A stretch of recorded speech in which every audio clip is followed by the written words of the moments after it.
parking and to buy things. Okay, let's call this meeting to order.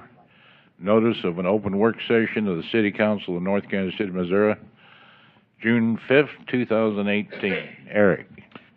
Thank you, sir. Tonight's work session's on the topic of a proposal that I'm making to move our municipal court operations from where they are now to where they used to be. Before I get into it, I'd like to introduce, I don't know if all of you know or how many of you know Natalie Tan. Natalie's our court administrator. Has been here about 4 years and does a very nice job for us. Natalie is particularly familiar with certainly the operations of court on a daily basis and on the changing state regulations regarding courts. So if you have any questions about that, she'd be best qualified to talk about it. So it's for some background, which is in the memo that was provided to you ahead of tonight's meeting. Until 2013, the municipal court department worked out of the area directly on the other side of this wall, which in the memo I've called the middle area because it's kind of in between the police department and this council room. So that's just what I've chosen to call it for purposes of the memo, and what I'll call it for purposes of this presentation. So court patrons entered that middle set of doors, which right now are just locked all the time to the public. But they walked in there, they conducted their transaction at the reception window that's in that area. I trust you all are familiar with it. The municipal court department was composed of 2 full-time employees, the court administrator, and a full-time court clerk. Then, in 2013, the city was in a period of belt-tightening, and a decision was made to change that setup for municipal court. That middle area was closed, and the personnel from municipal court department moved over to the administration part of City Hall, sharing space with personnel from the finance department up at the front counter. So since that time, that middle area has served mainly as a storage area for IT equipment. Also has stored for a little while now the North Kansas City Historical Society materials, which very recently were moved over to the North Kansas City Library. So that's the new home of those materials. So under the current setup of court, the two of the front desk employees, there are 3, but 2 of them are designated as finance and court clerks, and they serve the functions of both the court and finance. In the budget, the court operations currently 1.5 full-time equivalents, FTEs, the court administrator who's full-time, and then one of the 3 folks up at the front counter is half-time court, half-time in administration, finance. In the years since 2013, court has functioned in a manner that has allowed the city to, for the most part, be in compliance with the rules of the both legislative rules and rules of the Supreme Court, which is in overall charge of the court system in the state, and to function in a manner that I think Natalie would tell you has been suboptimal, but which has kept the operation afloat. But however, in recent last year or so, there have been some substantial revisions in state law, largely in part to deficiencies that were identified over on the east side of Missouri after the Ferguson incident, but which do apply statewide. And also Supreme Court has made some rules changes. And at this point, we believe that it would be appropriate to revise our operations so that we can be into compliance with the law and the rules of the court.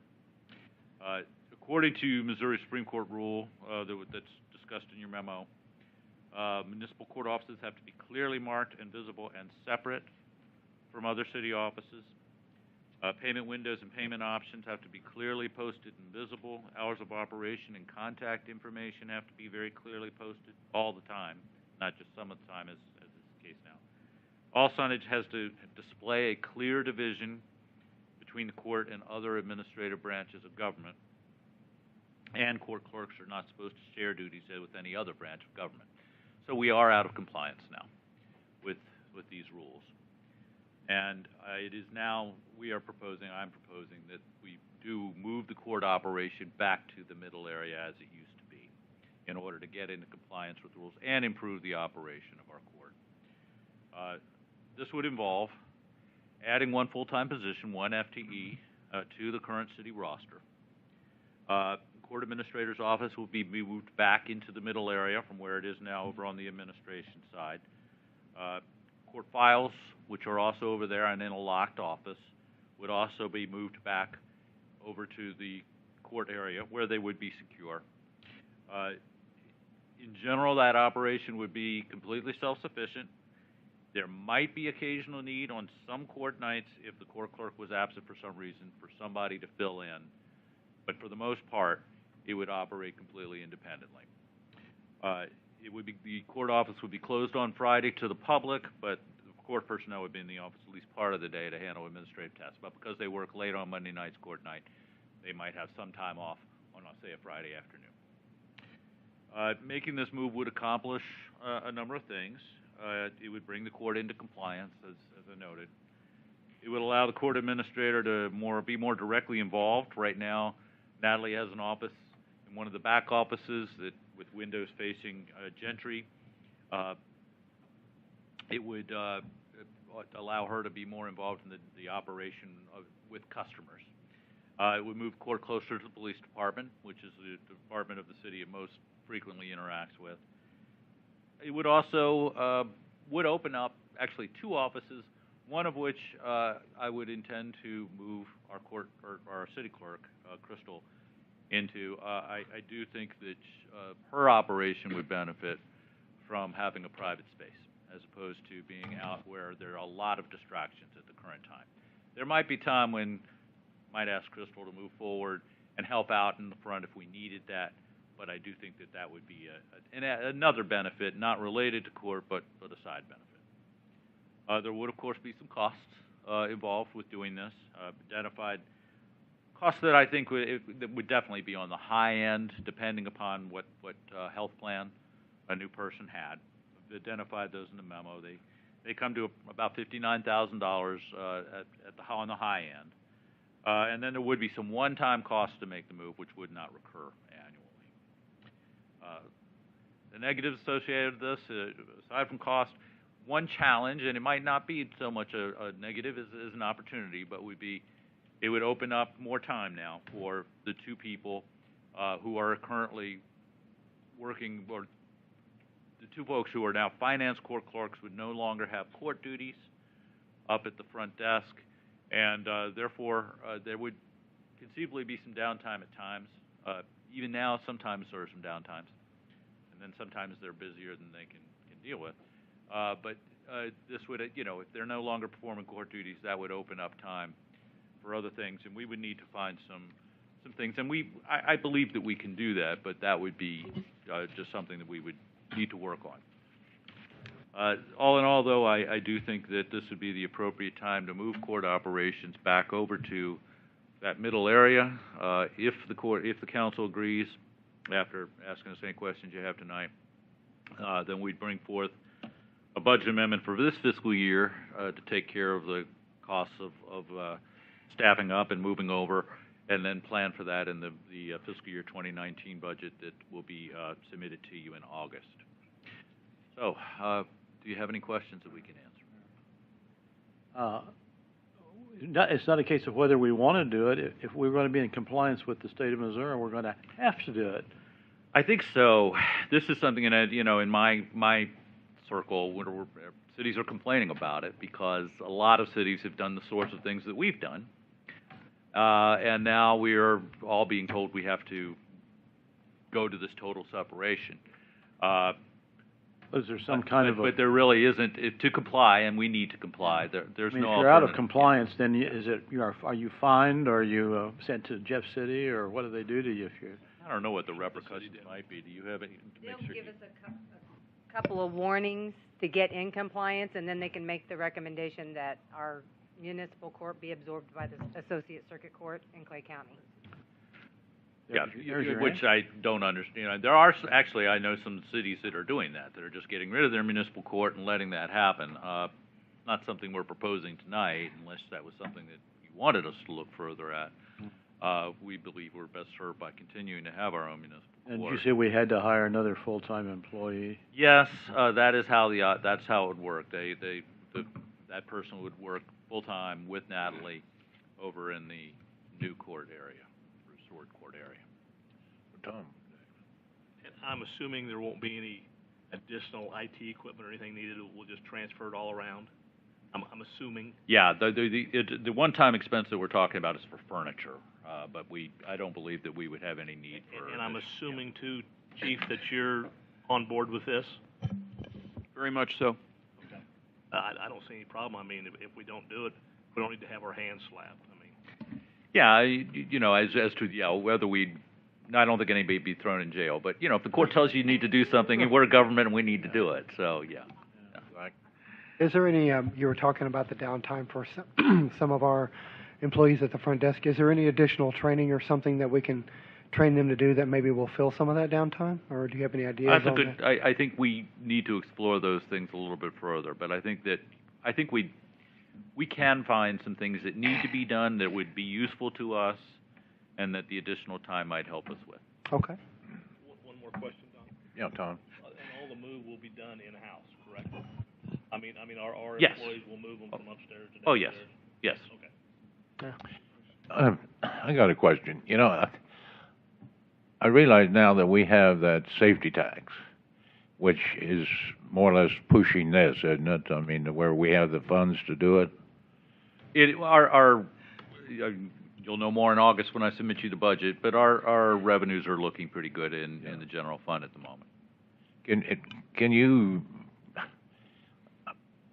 you point out anything that maybe we're doing different, that maybe, you know, things, you know, a few years ago when everything happened to tighten up and everything, what are we doing that different now than what we were doing then that makes things look a little better? You know, I think it's mainly a function of the economy. You know, the recession that occurred in the country in 2008, Yeah. government tends to lag a few years behind in its effects. And so it didn't really start to hit the city really hard until probably about 2010, 2011. That's when we downsized the police department and when we also downsized somewhat in the fire department, which is where we had personnel that we could, because that's where most of our personnel are, that we could cut, although it hurt us in terms of service. And then the recovery also, you know, also lagged a little bit behind. But, you know, for the most part, I mean, we have added quite a bit in sales tax lately. Also in terms of just development in the city, you've seen our permit revenue go up very substantially because of new development that we've had. So I think those are two of the things. Our revenues, you know, just those kind of revenues that got hurt quite a bit badly in that recession are ones that we're now seeing bouncing back. Okay. Fred? I feel that we're correcting a wrong. We should not have moved in 2013 in the first place. And I'm glad to hear that we want to move back to where we were in that location.